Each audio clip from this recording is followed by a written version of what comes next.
And Idaho firefighters aren't the only Idahoans helping people affected by the California wildfires. There are also some volunteers lending a hand to those in need. And KTVB's Shira Matsuzawa spoke with one of them, a retired pastor and chaplain turned Idaho Red Cross volunteer. She talked with him by phone, and she's here now to tell us more about what he is seeing there. Bruce Wenigmann is providing disaster spiritual care for those impacted. He says there are about 200 people staying at the shelter where he's currently assigned, but in reality, that number is much larger because of the number of RVs, tents, and people sleeping in their cars right now.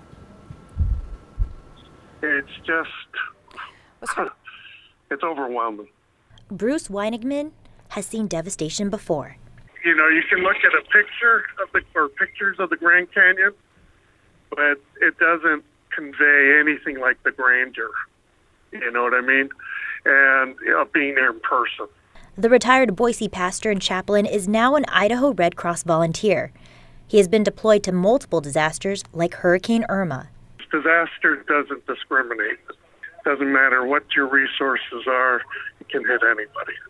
Now he's in Chico, California, providing disaster spiritual care for those impacted by the wildfire. The main thing is we're here to listen, help give people the opportunity to tell their stories, to help them to accept that that they're having a normal reaction to an abnormal situation.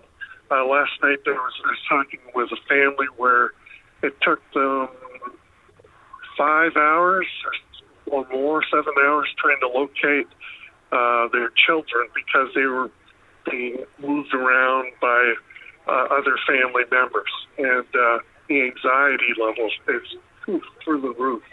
The fire isn't the only thing people are worrying about.